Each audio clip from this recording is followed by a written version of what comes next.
Welcome. I'm doing this for the sake of Bruce Brown and Dana Brown and Rob Miller. So here we go with the parents presentation. Welcome to the parents presentation from ProActive Coaching. My name is John McCarthy. I speak to you through this ProActive Coaching presentation as a father, as a parent of a son who also has coached youth sports and had the opportunity to coach college athletics as well. And I look forward to giving you this presentation.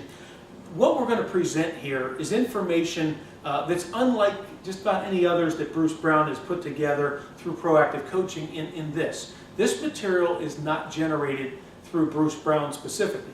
Bruce got this material all from the kids. Over 30 years of coaching athletics and listening to kids, the information we're going to present to you as parents today is coming from the kids themselves.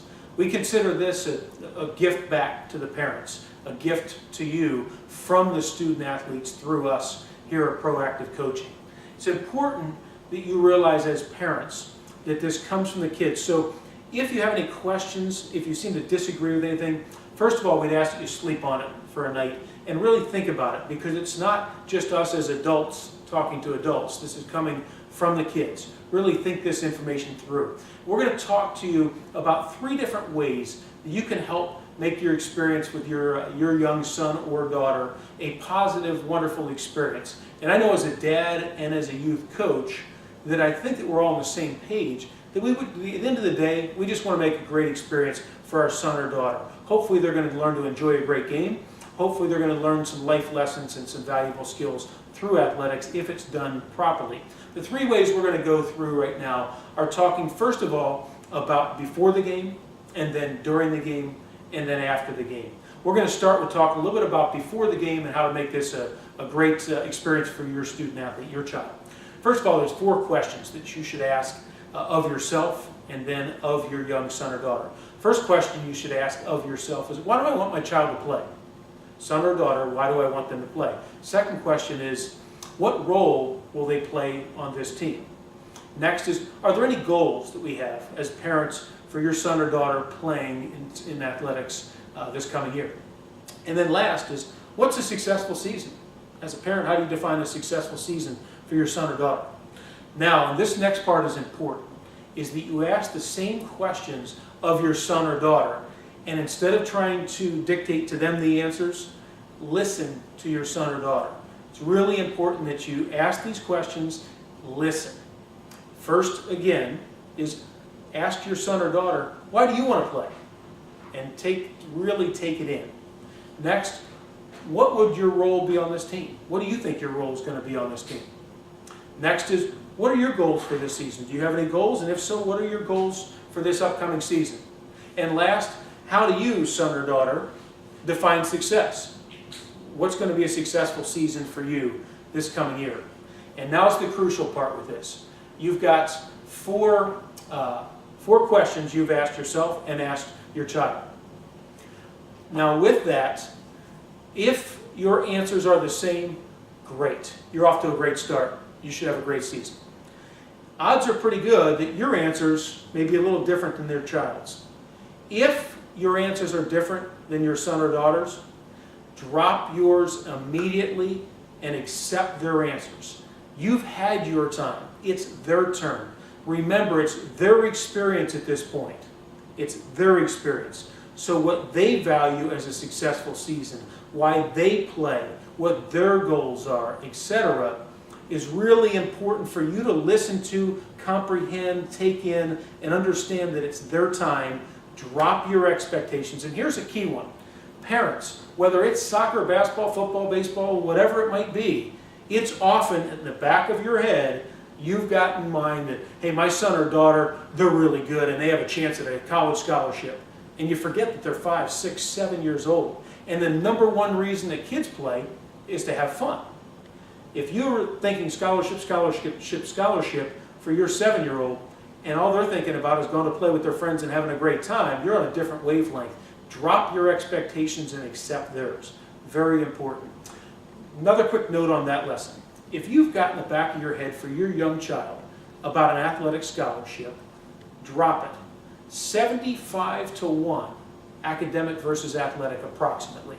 there's about 75 times as much money academically going to college as there is athletically. If you want your child to get a scholarship, instead of sending them to basketball practice or football practice, send them to the library. That's where the money is.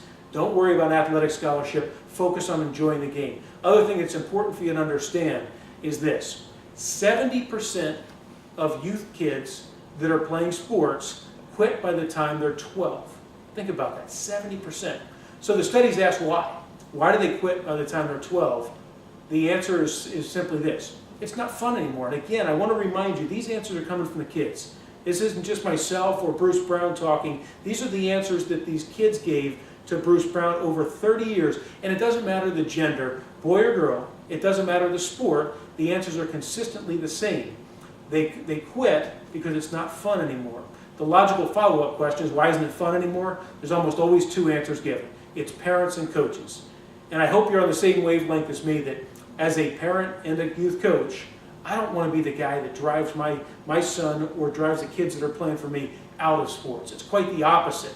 We want to encourage them and to hand them a great experience through athletics. So have those questions answered. Next, in terms of before the game, is this. Release your child to the game. Release them. And here's the caveat though. As long as you are comfortable and confident that your child is safe, both physically safe, mentally safe with that coach, once you're comfortable at that point, release your child. I'm going to give you a few hints and a few red flags when you haven't released your child to the game. You haven't released your child to the game when the comments are consistently this, are, we pitched a great game today, we won today. No, we didn't win and we didn't pitch a great game today. Your child pitched a great game today. Your son or daughter won the game today. It's not we, this is their experience, not your experience. If it's always we, you haven't released your child to the game. That's a common one for dads. Dads have a hard time accepting that it's their turn. Here's where mothers have a hard time.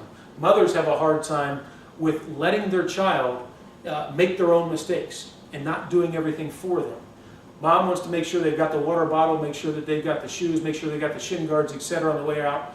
Give them responsibility. Allow them to make mistakes and allow them to fail on their own. There's not many better places in athletics to allow people to fail. You sure don't want to allow them to fail when it comes to substances a little bit later. You don't want to allow them to fail completely academically. You don't want them to allow them to fail with their friends. You don't want to allow them to fail when it comes to sexuality later in life. You sure don't want to let them fail when it comes to driving as they get of age there.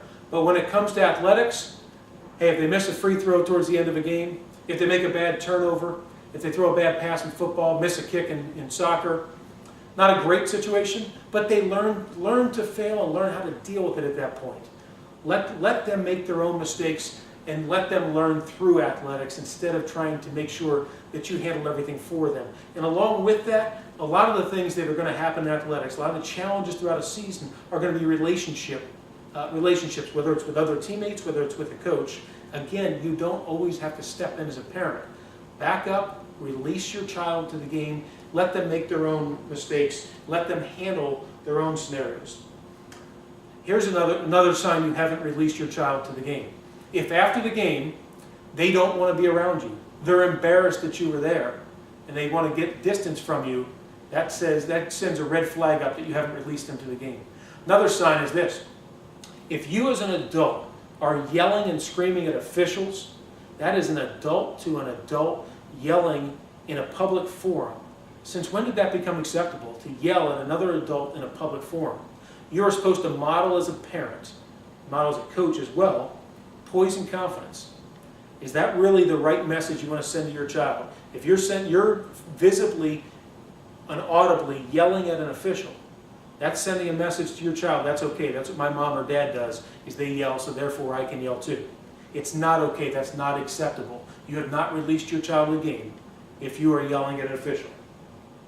Another red flag, maybe not quite as big, but if you're extremely nervous and more nervous than your child before a game, you haven't released your child to the game. In addition, after the game, if you haven't let it go while your child has already let it go, then you haven't released your child to the game. That's before the game. At that point, we're going to go into talking about during the game in just a moment. But those are signs you haven't released your child to the game.